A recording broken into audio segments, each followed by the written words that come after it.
कोई कैकेयी को कभी दोष मत देना। मां कैकेयी को अयोध्या में कोई ऐसा प्रेमी नहीं था जैसी मां कैकेयी प्रेमी थी, क्योंकि रघुनाथ जी का वियोग, भरत जी का वियोग, महाराज दशरथ का वियोग पूरे अयोध्या वासियों की निंदा का पात्र बनकर राम जी की इच्छा की पूर्ति की।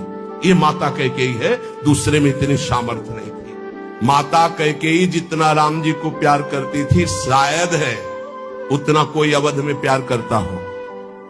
भगवान श्री राम एकांत में माता कैकेयी से कहा, मां मैंने पूरी अवध में देखा है कि आपसे ज्यादा मुझे कोई प्यार नहीं करता, और ये सामर्थ्य केवल अधिक प्यार करने वाले में ही होती है। तो आप मेरे लिए निंदा सहेंगे, मेरे लिए आप अपमान सहेंगे, मेरे लिए पुत्र वियोग, मेरे लिए पति वियोग, ये केवल आप ही सह सकती हैं। इतना त्याग आप कर सकती हैं, मुझे पता है, क्योंकि आप हृदय से बहुत बहादुर हैं।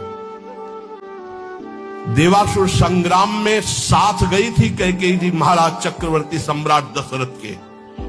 भगवान राम जी इसीलिए कह रहे हैं कि आपका हृदय वीर रस से भरा हुआ है, आप सह सकती हो मां, बस एक मेरी इच्छा है। तो उन्होंने कहा, हे राम तुम्हारे लिए अभी प्राण त्याग सकती हूं, तुम्हारे लिए सब कुछ त्याग सकती हूं।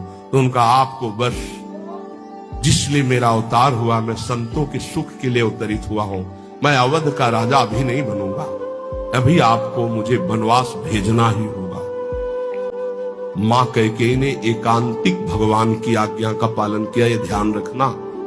कैकेयी जी का हृदय बहुत रघुनाथ जी के प्रेम में डूबा, ये कोई नहीं जानता।